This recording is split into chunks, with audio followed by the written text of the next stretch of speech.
on water resource management and development. Okay, climate change not only affects the volume of water we have and the quantity of water we have, it also influences the way we manage or govern our water or the way we plan for our water management. Okay, like other business, this climate change is a very evil event.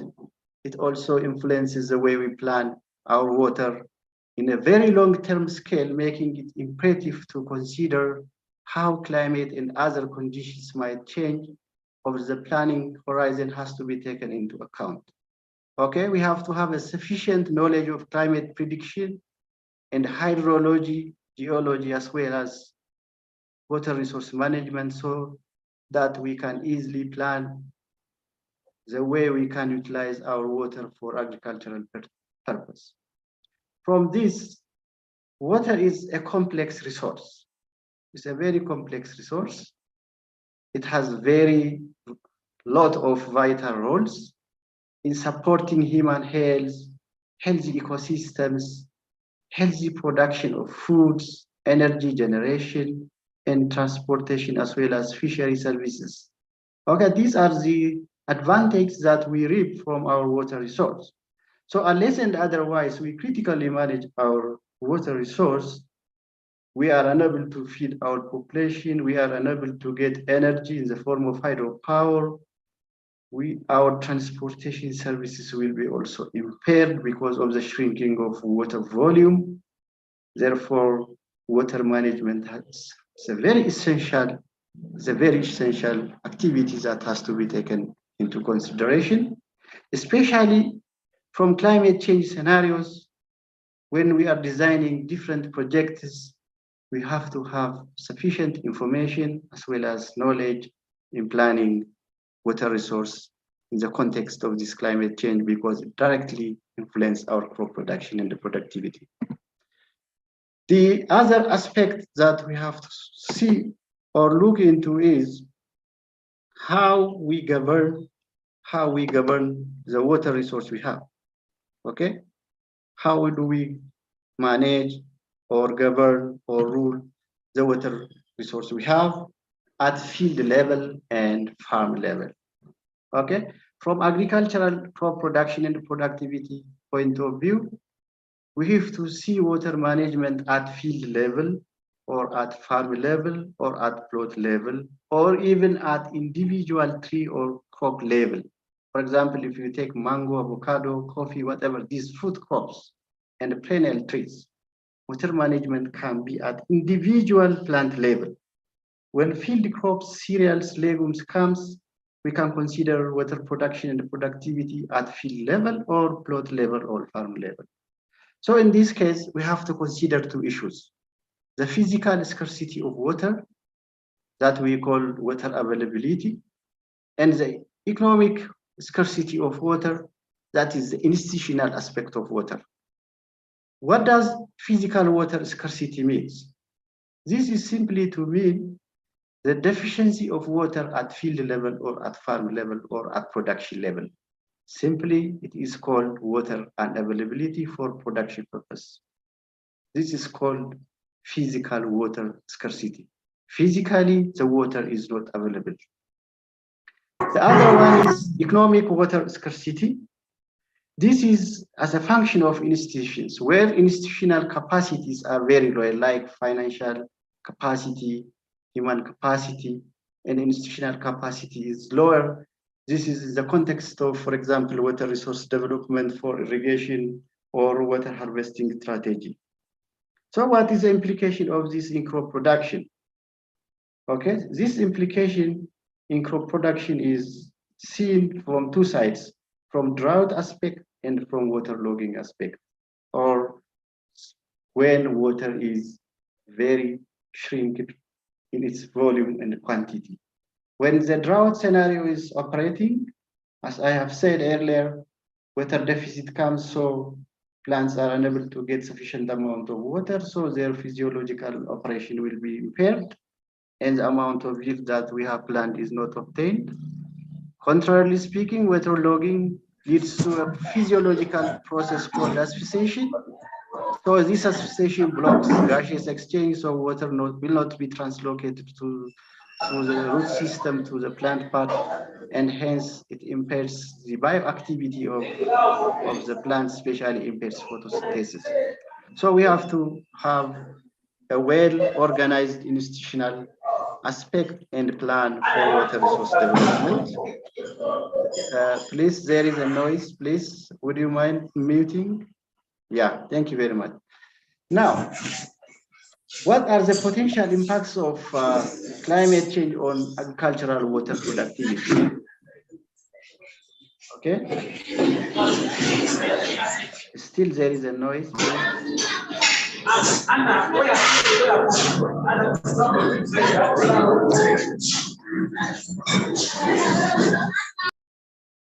Yeah, thank you. Yeah, now we have to see the potential impact of climate change on water productivity in the context of agriculture. As we all know, climate change is coming in the form of global warming and regional climate variability. This global warming and regional climate variability can lead into two extreme events. One is the longer term change, the left-hand side, this one, where temperature is increasing, precipitation is decreasing, solar radiation increasing, and the trends and shifts of this rainfall pattern will be distorted. This directly leads into the influence on water quantity. Okay, the volume of water, the influence on water quantity. This water quantity can be called water availability in the form of runoff, in the form of the amount of water in the soil moisture, groundwater, snows, and the glaciations. It's related also to crop water requirement or to crop water demand. Okay, it directly influences also crop production systems. In two aspects. The first one is on crop yield. The second aspect is on cropland. Both cropland and crop yield will be influenced by these long-term changes in temperature and the precipitation or the distortion of the hydrological cycle. The other extreme events are temperature extremes and the precipitations. When extreme temperature, both polarities lower than the maximum, precipitation lower than the maximum, and hurricanes as well as cyclone cities are operating, it directly influences the water quantity and the water quality. Here, the quality aspects will be highly influenced, whereby water quality changes, for example, in the form of pH fluctuation, amount of basic metals deposited in that water, cations deposited in that water, anions deposited in that water. This will be influencing the quality of that water. So if that quality is influenced, it directly declines the water quality and availability, which leads to poorer production system, especially for crops and livestock. So climate change affects water quality and the quantity, which directly influences crop production systems and livestock production systems. So we have to plan our waters in a very scientific and organized manner so that crop production and the productivity as well as livestock production and the productivity will be in a very safest angle. By the way, are you following me, Jeeves? Yes, we are following you. Yes, okay. Follow now. Thank you very much. And it's very clear. Yeah, it's very clear. Yes, it's very clear for us. Thank you very much. So we have to very critical while we are managing our agricultural water, because the volume and the quantity is very decisive for us, because it influences crop production systems as well as livestock, even fisheries. Not only crop production systems and livestock production system, the fishery aspect is also influenced, because when the quality and the volume of water as well as the quantity of the water is influenced, it directly influences the volume of fish we harvest from our pond or from our river or lake. So what options we have in the climate change realm in water loss management? How can we manage water loss? Or how can we manage the shrinking of water volume and the deterioration of water quality. This can be framed in the form of policy, investment, institutions, water management, farming practices, and capacity development, both within the water and agricultural sector and beyond. Not only the agricultural sector, other institutions or other sectors has to get involved or has to come on board in water policy planning, in investing on water resource development and management, in capacity development, in enhancing farming systems. Okay? Farming system enhancement is simply to mean to follow good agricultural practices that we have discussed yesterday. Okay? Proper use of improved seed, proper use of nutrients, and proper usage of water is a good agricultural practice, and it operates in the realm of the farming system. So to define this, we have to follow the farming system research and facilitate the development of water resource we have for our crop production and productivity. There are some options that we have to apply at different scales, at field level, at farm level, at irrigation scheme level, particularly in large irrigation schemes, in watersheds, in aquifers, okay, at national and sub-national level, at basin level, we have to consider this. Okay, the whole volume of water on the lithosphere should be taken into account so as to plan a well-organized water management activity and reap a good advantage from it. So these are some of the options. We have some 7, 8 options.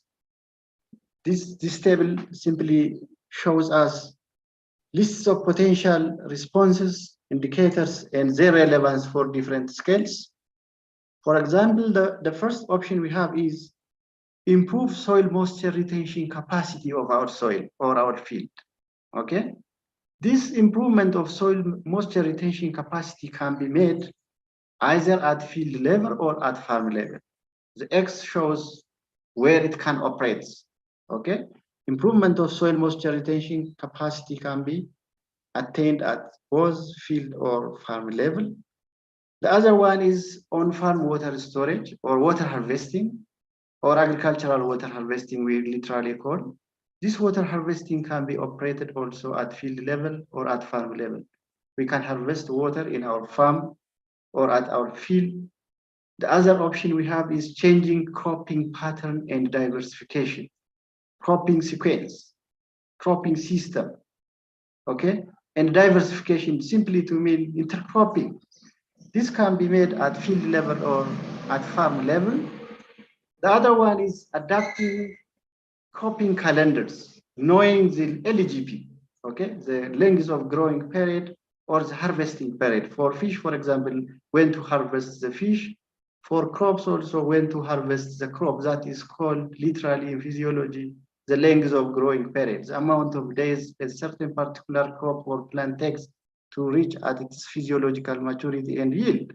That can be also attained at field or both farm level.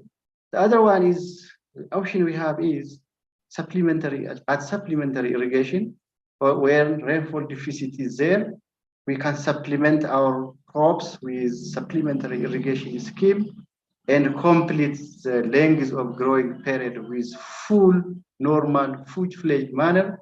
This can be attained at both field or farm level, even at irrigation scheme level, through managing the volume of water we discharge from our irrigation canal. The other one is when deficit irrigation is there. This deficit irrigation can be attained also at both farm and field level and at irrigation schemes level. The other one is the alternate wet and the dry production systems, okay? We can alternatively use during the wet season and the dry season. During the wet, through rainfall, by utilizing the water we have coming from the rain in the form of shower.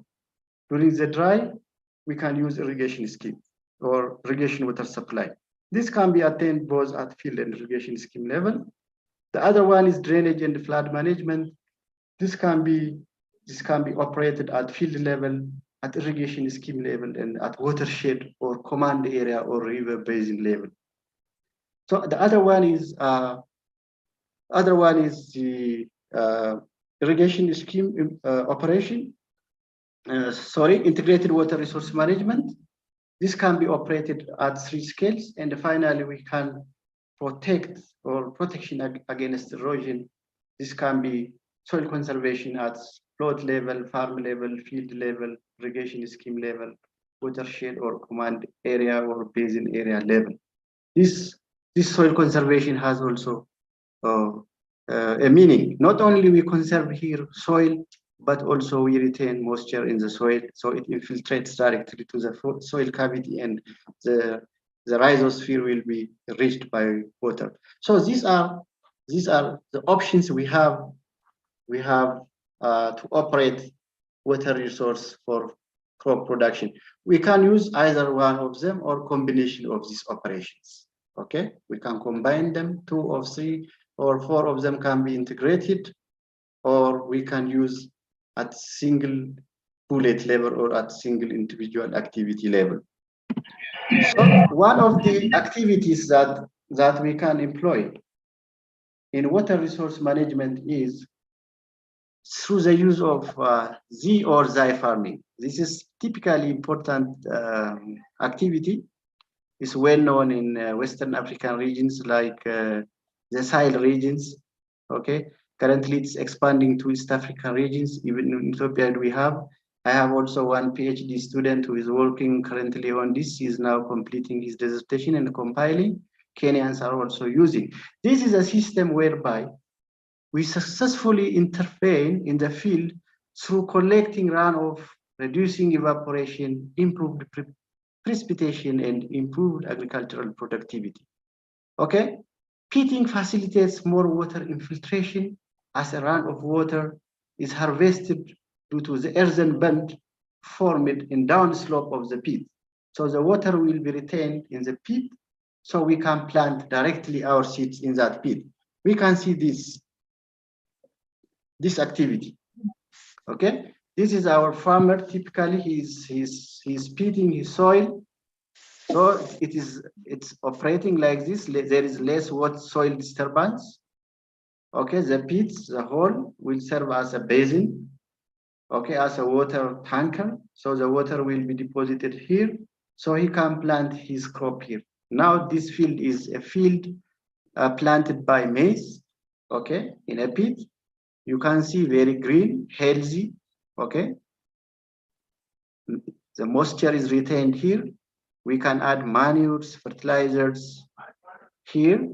So an experiment, for example, conducted here in Ethiopia on maize, in this connection with the usage of peat or Xi farming with inorganic fertilizers plus farmyard manure, boosted grain yield production of maize from 3.5 tons to almost 7.5 tons, yield doubling. Okay, in an area where moisture deficit is available, we have practically proved through experimentation over 2 seasons, a hybrid maize responded by providing a yield advantage of 2 times, increasing from 3.5 tons to exactly 7 tons. What does this mean? This is a lot for our farmers.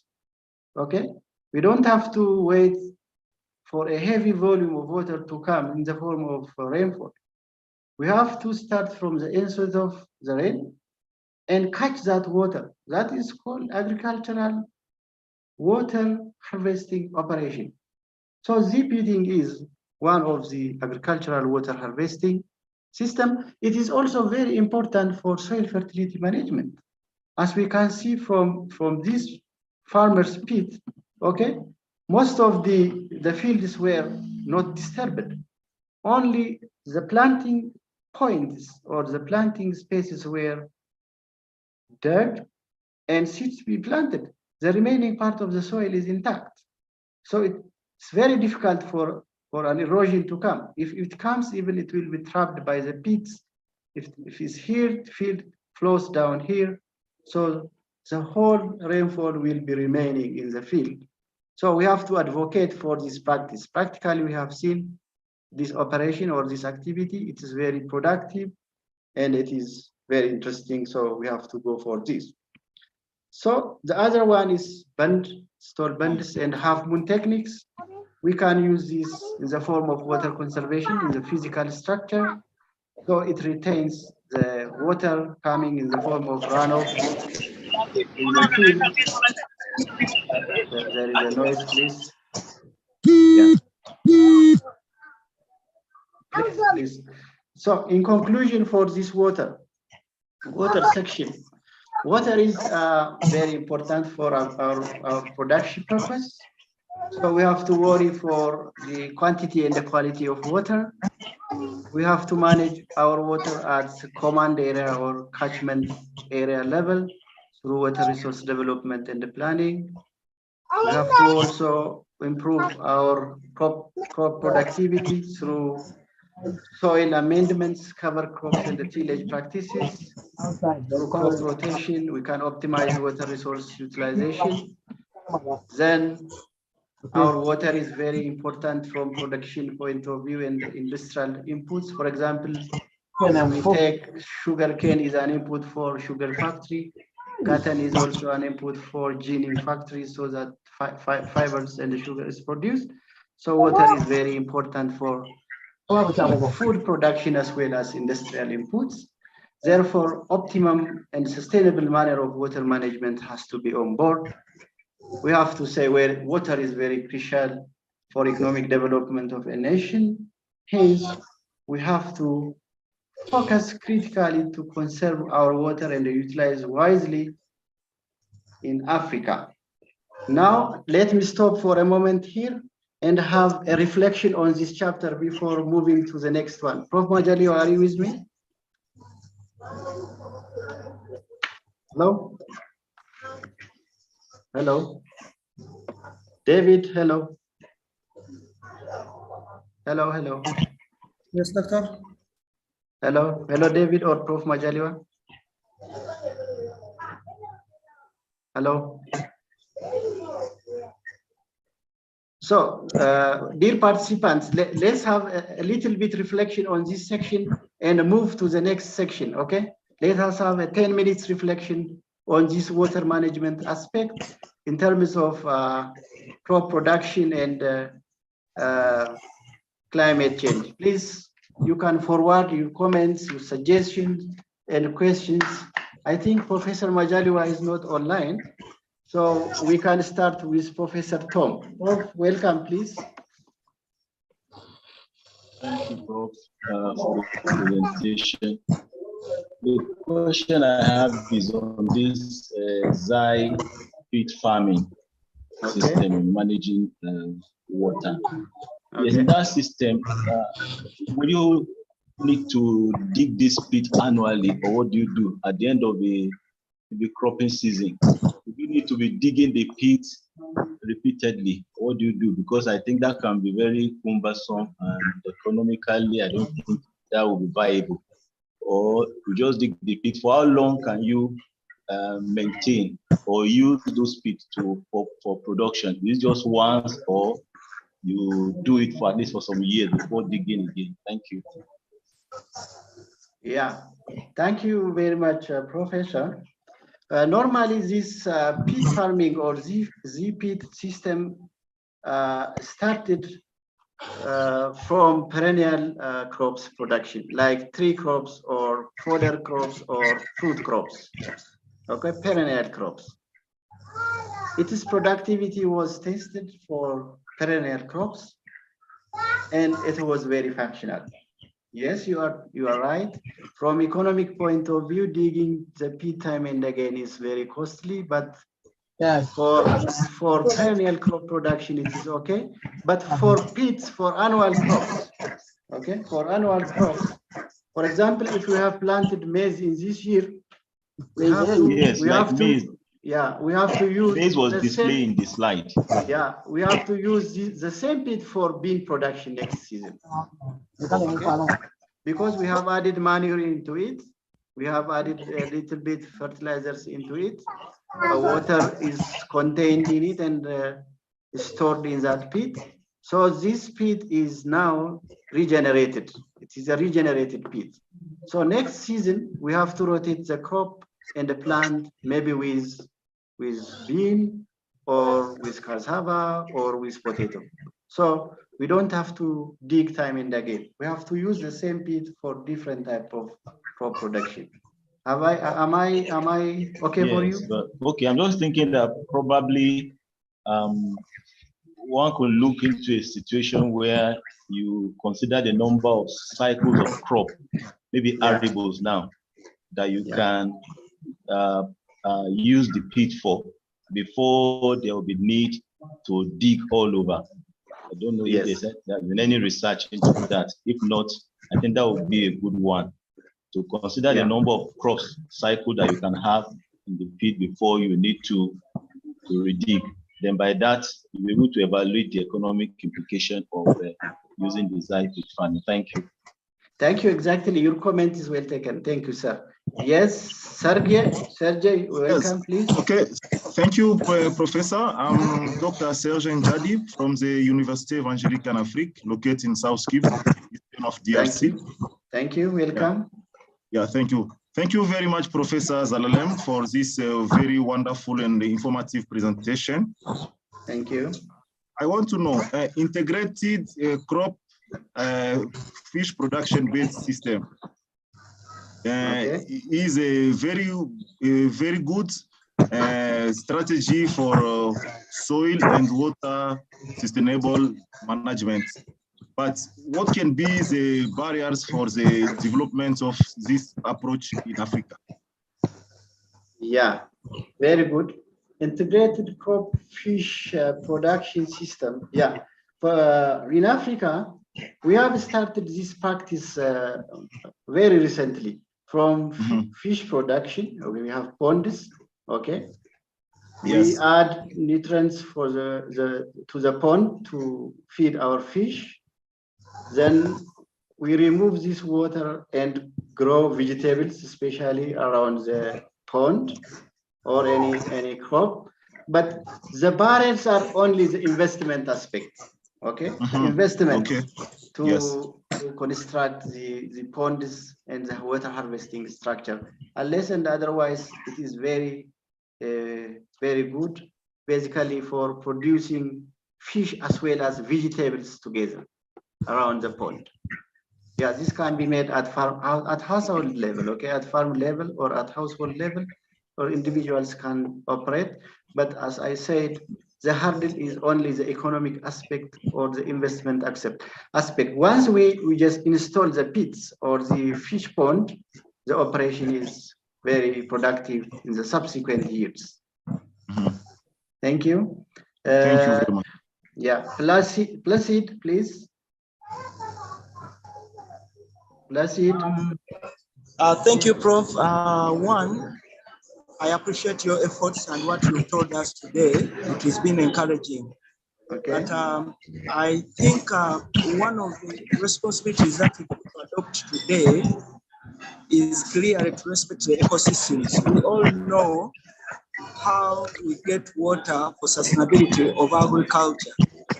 If we do not respect the ecosystems that entirely lead to water, rainfall and ABCD, because that's why the benchmark for agriculture bases. All these initiatives, yes, they are good, but may be fruitful and fruitful because water entirely comes from these ecosystems. Sorry, doctor, there is a noise. Please, some of you, please. Oh, sorry. Please, I don't know, somebody is disturbing us. Sorry, disturbing us. Yeah. Please. Yes, proceed. Yeah. Ecosystem service and agricultural water management. Yeah. Yes, I'm saying that we must learn to respect the ecosystem that eventually lead to rain formation. We would not have all these issues in Africa to do with low agricultural productivity. But I embrace and I really appreciate the efforts and all these models that are being suggested every day and day for betterness of our sustainability and agriculture. Thank you. Yeah, thank you. Yeah. Somebody is really disturbing us, please. I don't know. Yeah. Yeah, thank you, Prof, for your comments. Yeah, while we are planning water planning, we have to start from the whole picture, from the ecosystem. Yeah, exactly. Thank you. Yeah, Adam, please. Adam Bush. Adam Bush. Adam Bush, please continue. Joseph, okay. Joseph, can you proceed? Joseph.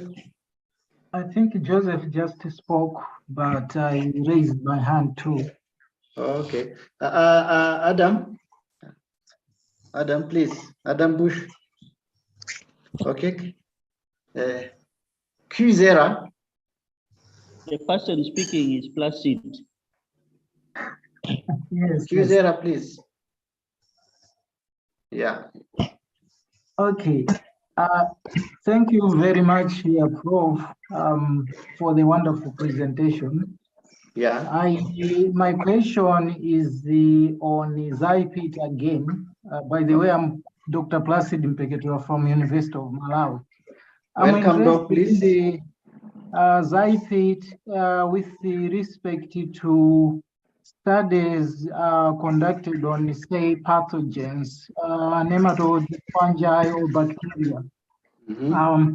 Is there any comment or anything you can enlighten us as to the advantages of these ZIPITs with respect to pathogen control or anything, any study that has been done to that respect and harvest water? Yeah. Thank you very much, sir. From the pathogen diversity point of view, the role that ZIPIT contributes is it limits dispersal of fungal propagules and bacterial cells because it is contained in a pit, especially for root affecting fungal diseases, okay, or soil-borne diseases. It's contained there. It cannot disperse easily in the field, so the spatial dispersal gradient of that pathogen be limited. But from nematode point of view, nematode X or nematode X can be reproduced in that pit, and it might be disastrous for the next cropping season unless and otherwise we shift the type of crop we plant. It is there for example, for perennial crops like coffee. In Brazil, if you have read, there is a process called COVA system or SERA system. This is a practice whereby 4 to 6 coffee trees are planted in one pit. In this case, nematode as well as gibberella were observed through drying the root zones of the coffee plant. And in that case, yes, it has a negative impact. But from field crop point of view, the influence of nematode is not as such of prominent manner. So I don't see that it is as such harmful. But from perennial crops point of view, yes, it can be. And even it is very good for managing soil-borne diseases because it contains the dispersal gradient in that pit. So many parts of the field or the pit will not be influenced or affected by this pathogen. Let us have one opinion and proceed to the last one. Hello, Prof. Majali, are you online? Hello, David. Okay, let me proceed to the next chapter. The next chapter is chapter 7. This is the last one. This is a binding chapter of all our 3 days activity. This is about climate smart production, crop production practices in the realm of nutrient management. Well, we have said that in our day 1, the global population is extremely increasing. Now we are 8 billion. Food production is also, or food demand is also extremely increasing. but food production and the productivity is decreasing. Climate change is now on board. Population pressure is on board. The effect of both population pressure and climate change are now battling us the way we fulfill our crop demand. Therefore, we have to devise a strategy whereby we can balance crop production and the productivity to feed our population. Especially in Africa, we have to be very careful because the impact of this climate change is adversely influencing our crop production activities and livestock production activities.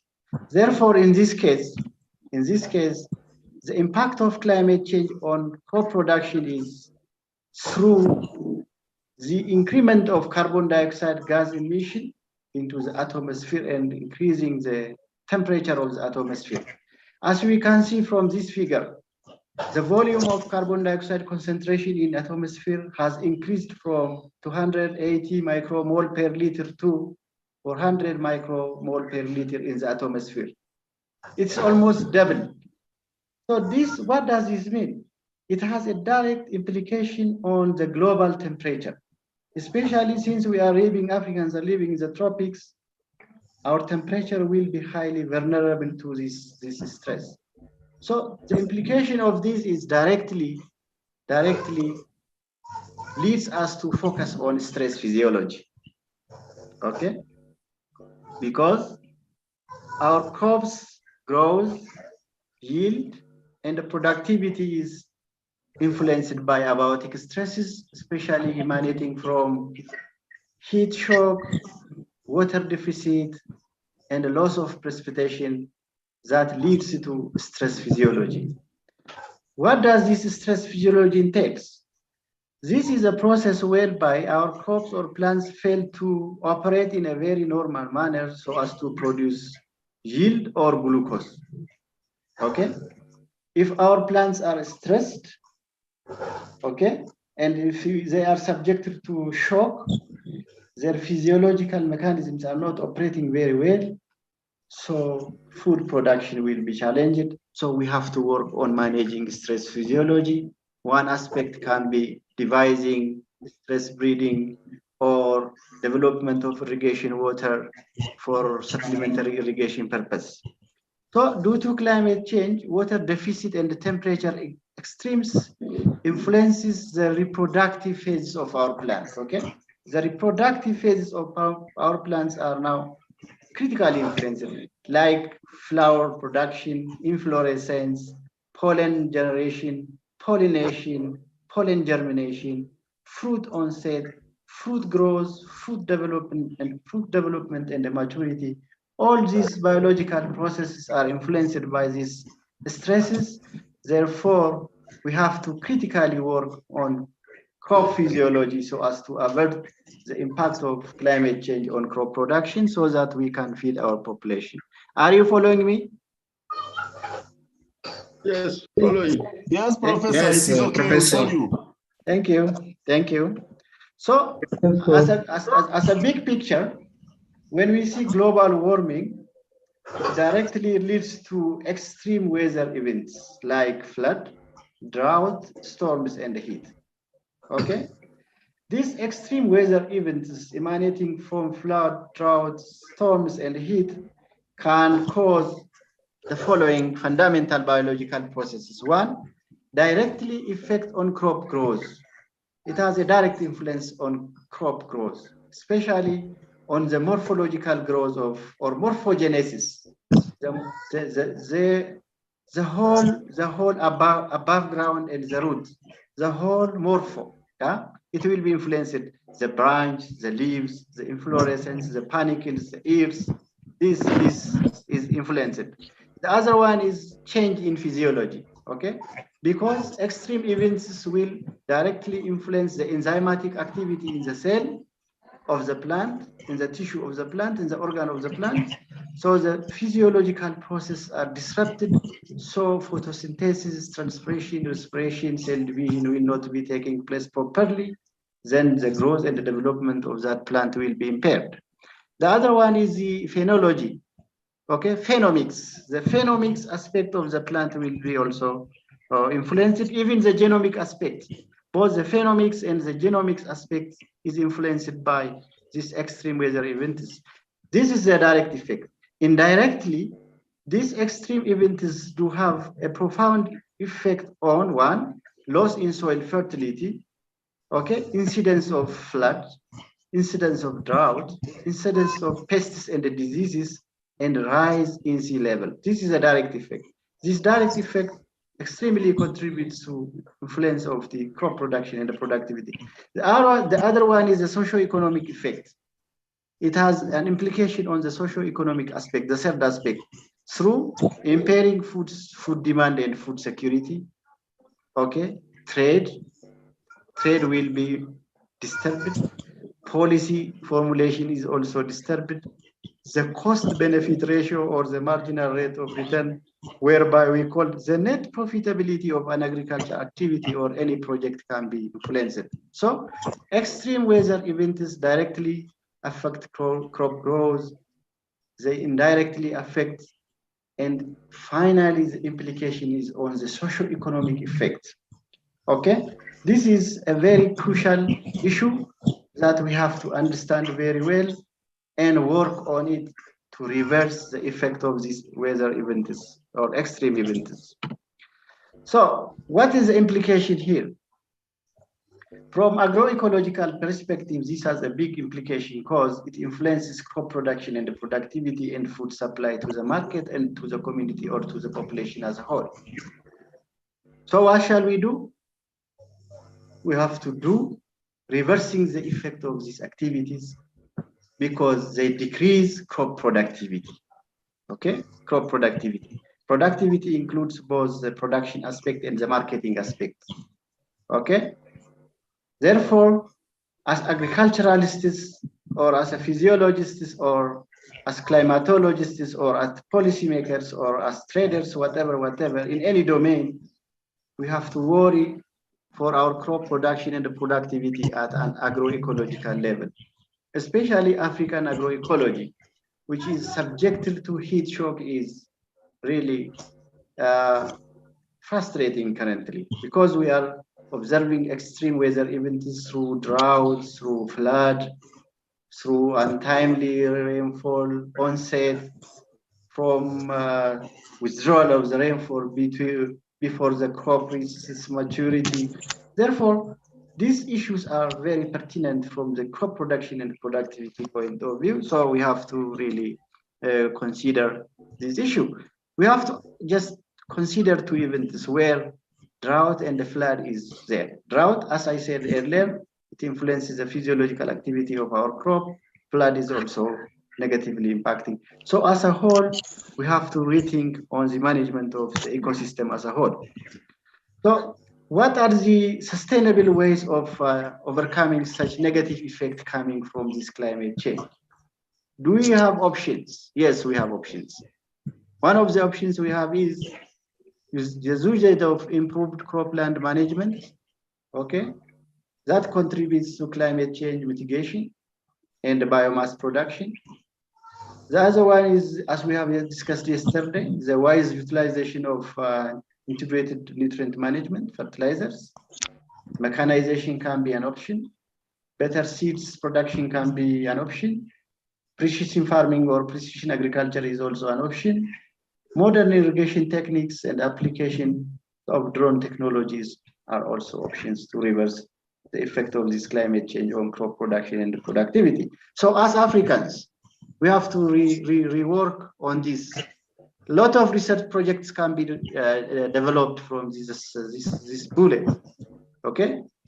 Improved fertilizer application in relation to crop demand, mechanization, utilizing lands which haven't been under production, the lowland areas through irrigation, better use of seeds like hybrid seeds, open pollinated seeds, composite seeds we have to use through breeding, precision farming, okay, in a very integrated manner, developing irrigation schemes can be possible options.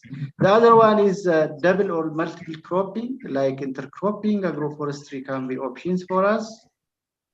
Like reduction of crop risks through integration with livestock production and the management of soil erosion and the reduction of greenhouse emission.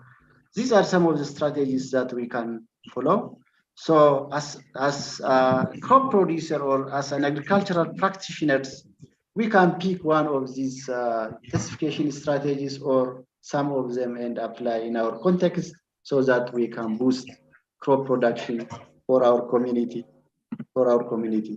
So for example, in Ethiopia, this is the case in Ethiopia, we have currently adopted climate smart agricultural production approach and cluster farming, whereby different technologies are combined together at field level to maximize crop production. And the other aspect is this cluster farming, whereby genetically uniform crops like wheat and maize are grown over wide geographical areas by smallholder farmers together, and they can produce and supply and buffer to the market. So this practice can be adopted by other African countries, and we have to therefore consider adoption of climate smart agricultural practices and the technologies so as to improve the livelihoods and food security improvement of our society and boost our agricultural development through a very innovative manner. This is it. So these are the practices currently operating. The first one is conservation agriculture. The component of this conservation agriculture are, for example, zero tillage or reduced tillage, crop residue management, mulching, intercropping, crop rotation, intercropping can be there. Yesterday we have seen these practices. Why they are smart? Because they contribute in carbon dioxide sequestration or carbon sequestration, reduce existing emissions, they enhance resilience due to dry and hot spells. The other one is integrated soil fertility management, as we have seen yesterday and recapped today. The usage of compost manure management, including green manure. One of our professors from South Africa and Nigeria yesterday commented on green manure utilization. This is okay. And again, efficient fertilizer application techniques are also one of them. Why they are smart? Because they create carbon sink, okay? They store it. Improved yields are also there, and improved food or enhanced food security is also there. The other practice is also agroforestry, where we have seen the combination of crop, trees, and livestock together in the form of silviculture, agro-silviculture, and agro-silviculture, because this technique or practice contributes in the storage of large quantities of carbon dioxide in plant cavity and in the soil, can support resilience and improved productivity of our agriculture. The other one is crop diversification. Yeah, this is simply through intercropping or relay cropping or sequencing crops. This can enhance the population of new crops and the crop varieties. It can enhance pest resistance or disease resistance, increase yield, tolerance to drought and some seasonal shocks. Why it is smart? Because it ensures food security. It enhances resilience to weather availability, as well as alternative livelihoods can be improved and the incomes can be regenerated. Therefore, it can sustain the economy of our society. The other one is the improved livestock feed and feeding practices. Not only the feeding practices of our livestock has to be improved, because this reduce open grazing or zero grazing. In the day two, we have seen the effect of overgrazing through vegetation removal, soil compaction, and the contribution of methane to the biosphere. So forage development and the rangeland management has to be very, very good component of this aspect or this practice. We have to develop nutritively high value forage crops, which has high amount of nitrogen, calcium, and phosphorus in it, so that they can contribute to dairy or beef production. The other one is a feed improvement. The feed has to be also improved, and then the whole livestock system can be improved. Sorry, there is a noise. There is a noise. Sorry, please. Sorry. Please mute. Yeah, thank you. So the other one is the contribution. Why the smartness? Because improved livestock productivity is there, greenhouse gas reduction is there, methane reduction is there. So if we apply in a very concerted manner these all practices or components of these practices in one way or another, we are contributing to crop production and the productivity, as well as we are averting the impact of climate change and its influence on our crop production and the productivity. So this is the implication we have from the whole food system. Now currently food system is on board. So climate impact, climate smart agriculture contributes to the food system interference, so we have to manage it well. I have really completed my 4 days presentation through these slides. Thank you for your attention. Really, I appreciate all of you. Now I open a forum for sharing information and wind up our presentation for today. Thank you very much. Please, back to you. Thank you very much, Prof. Thank you very much. Thank you very much, Prof. It is a very good presentation, Prof. Yeah, thank you. If any opinion, any comments that needs improvement, any questions that need clarification, please, or any experience that can be shared and well taken, please welcome. Let us discuss up to for 10 minutes. Now today is a Friday. People are planning to go to downtown, so we have to wind it earlier. Okay. Yeah. Yes, any opinion?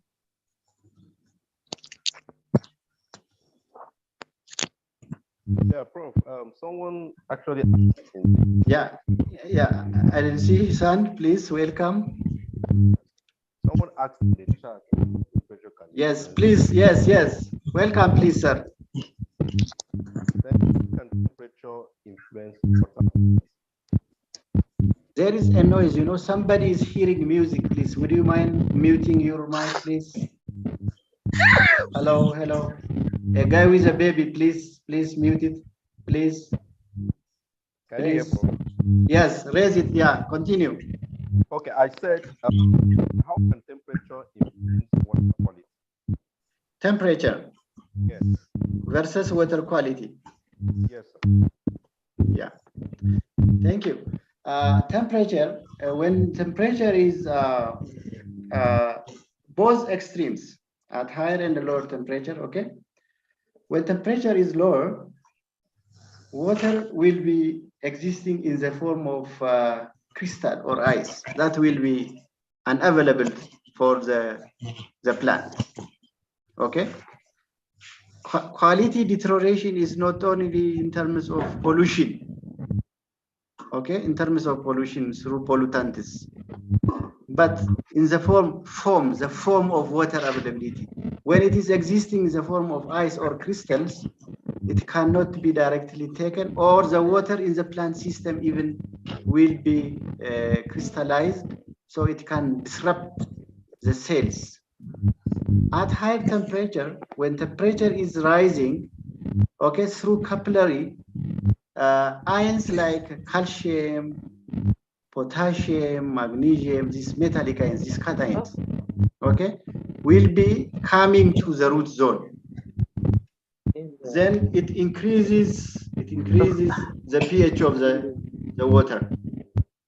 Okay, when the pH of the water is increasing, it decreases the quality of that water. Yeah. In the same token, it also contributes for the accumulation of volatile gases like sulfur, which leads to sulfuric acid production, like nitrogen, which leads to the production of nitric acid and a nitrous gas. Someone is disturbing us, please. Hello. Would you mind muting, please? Yes. Yes, continue with this. Yes, friend. Please welcome, Doc. Hello? Yeah, proceed, please. Hello? Hello? Thank you, please. Any other opinion, please? Any other opinion? Hello, Prof. Yes, please. Hello. Yeah. Okay. Yes, Hello. I'm hearing you. Yeah. Okay. Again, this is Dr. Ndubisi Adikuru from Federal University of Technology in Nigeria. Nigeria. Yeah. Thank you, Prof. Owerri, precisely. Yeah. Yeah. Yes. I want to observe first of all that what you have presented in this last 3 to 4 days, I want to believe that a good number of us have been conducting studies one way or the other on certain aspects of climate smart agriculture. Yeah. But maybe we have not really conceptualized it within the CSA framework. Yes. Yes, but what you have presented, I think, is changing the mindset now, so that when we carry out maybe mulching studies, we view it, for instance, within the context of CSA and not just see it as just mulching studies alone. Sure. All right, that's one. Now, then what it means is that it's going to make a demand in terms of laboratories. We talked about that, I think, day 2, laboratories. And secondly, specific field equipment for taking very important measurements. For instance, trying to measure the contribution of some of these agricultural practices to climate change. We need to monitor to know how much it reduces contribution to climate change. Yeah. And I want to observe that many of the researchers in Africa may not have access to these equipment, to this field equipment. Yes. So that will be a big setback. Yeah, the barrier, so I don't know what we're going to do in this regard to help some of our researchers to have access to some of these simple equipment, simple field equipment that can help us do on-the-spot measurements. Yeah. Yeah. That's a big challenge. Yeah. For this, I have one suggestion, Prof. Yes. We can co-develop a project proposal through Reform. Okay. 3, 4 universities, 5 universities or countries can come together in a consortium. We can develop a proposal and submit through the Reform for funders to buy and purchase such pertinent and highly important equipment. So I hope our leaders, Professor Majaliwa, Dr. Florence, and David are noting this issue. So we can directly communicate through Reform and sit together and develop a project that can help us get fund so we can buy this equipment and directly apply into our day-to-day activities at field level. Otherwise, the issue you have raised is very pertinent and important. Thank you. All right. Thank you. So any observation? We have 5 minutes, please. Yes. Hello. Yes. Hello. Hello. Yes. Yes. Hello. Professor Olanite, Professor Jim Olanite from Federal University of Agriculture, Nigeria. Yes, yes, Nigerians are very active. Yes. Thank you very much. Yeah. Yes, my comment is on your recognition of the reduction in indiscriminate grazing of animals as a way to reduce or to contribute to the practice of climate smart agriculture. Over the years, recommendations from pasture research has supported the use of stone pasture for livestock production. Because as animals graze all over the place, we know that they have effect on the soil, either the soil structure, the soil productivity factors. Yes. So I think with your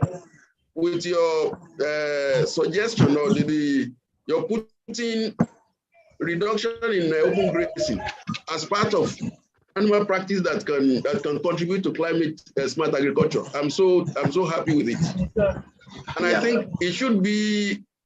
If in Nigeria today, many governments in Nigeria today are banning open grazing. Yeah. And your submission today appears to have strengthened that position. Good.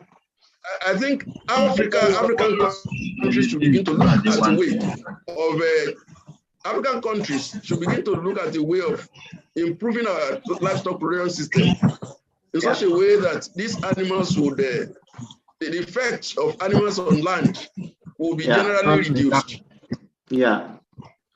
We should also not forget that many parts of Africa is turning into grassland as a result of climate change and so on. Please. So if African somebody countries is don't take disturbing a us, position, the effect of these animals on land and agricultural productivity will continue to increase. I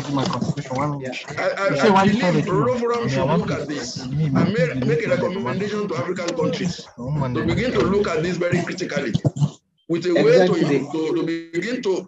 to begin to improve on the traditional system of livestock husbandry. Because if we continue to allow it with the postulation of population increase and so on, the food demand increase, there's bound to be problem somewhere in the future if care is not taken. Yes. Thank you very much. Thank you for we have to improve on the breeds, the nutrition, and the health of our animals so that we can have lesser amount of livestock with higher productivity. Yeah, thank you. Yeah, this is a very well taken comment. So now our time is approaching to winding up. If Professor Majaliwa or somebody who representing him is there, please back to you, please. David, are you online?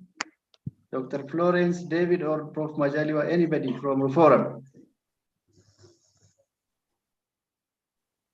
Hello.